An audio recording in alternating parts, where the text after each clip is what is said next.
different challenges. The ANC is a big organization, so when you are at head office, the challenges are 2 times, 3 times bigger than in the province. But yeah, we're doing well. Just to cut straight to the chase, Paul Mashatile, a direct question to you. How much did you receive from VBS or Vela Investments, which owns VBS, as forms of donation? You may have not been the Treasurer General at the time, but I'm sure you've received the audits of where the donations of the ANC have been coming from in the past year or so, ever since the 2016 local government elections. How much did you get from them? There are 2 amounts I'm aware of. In 2016, I'm told that they paid a service provider 2 million rands for, I can't know what it was for, but it was during the election campaign. The former Treasurer General did confirm that there was such a contribution. It didn't come to our books, so I couldn't pick it up earlier until I was informed this week. The one I picked up earlier was an amount of 250,000 rands. Vele bought a table at our dinner in East London on January 8. PBF was selling tables for the dinner, and we did find on our record that that 250,000 came from Vele. But generally, TG, during fundraising gala dinners of the ANC, such as that of the Progressive Business Forum, you do have various business entities and individuals standing up and pledging some sorts of amounts of donations to the ANC.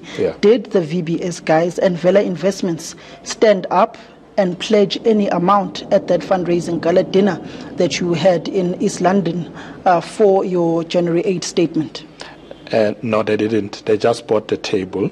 And you recall at the time there were no issues about VBS, so nobody was alert to that. Normally when our team sell tables to companies, we don't really inspect their books or check those things. We always assume that business people run credible businesses, so when they buy tables, they come to our functions, we accept them as such. So there was no a VBS person who stood and said, I'm pledging anything. But when there was travel at VBS, we did check and we did find out that, in fact, there's a company called Vele that did buy a table at the time.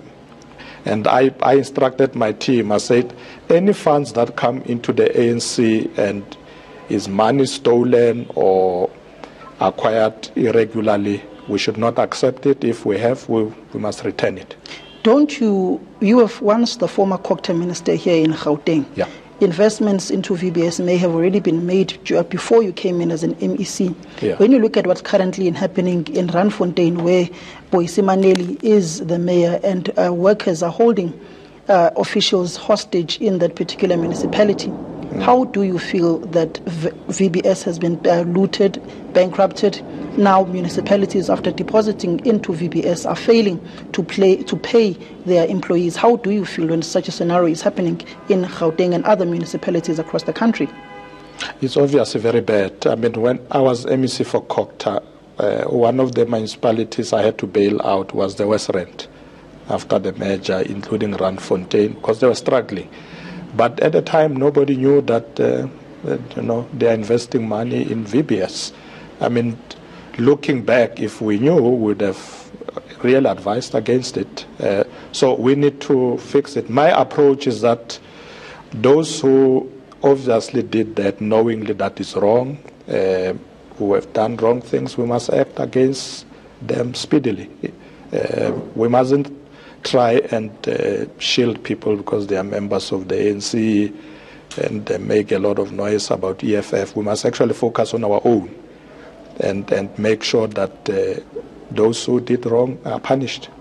Such as who? Do you have any idea who may have done wrong? Or we've got individuals in the ANC such as Danim Caesar, the treasurer of the ANC in Limpopo, and Florence Radzelani, who are implicated in this VBS report, where you've got the ANC's Integrity Commission who are saying they must step aside. Yes. Should they step aside, or what must happen?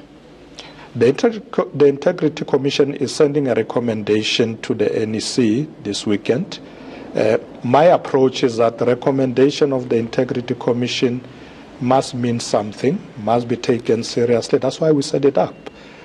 So I'm sure once a recommendation comes from the Integrity Commission, the leadership of the ANC will accept that, unless there's something else that still needs to be explained. But we need to go beyond people stepping down. Of course, leaders must step down, issues must be investigated, but there are CFOs in municipalities, there are city managers, all those people who actually made decisions, particularly knowing that it's unlawful. We need to act against them immediately. We shouldn't waste time. So, not to get you wrong here, TG, you are saying action must be taken against Florence Radzilani and Denim Caesar. The recommendation of George Mashamba, the chairperson of the Integrity Commission, must stand, and those who are implicated must do the right thing. And to quote your words that you used back in 2016 on the 12th of April, when you were still provincial chairperson, you said that former President Jacob Zuma must introspect and do the right thing.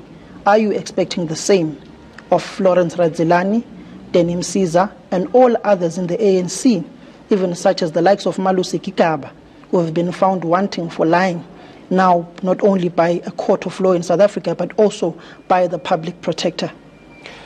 We expect leaders of the ANC to lead with integrity.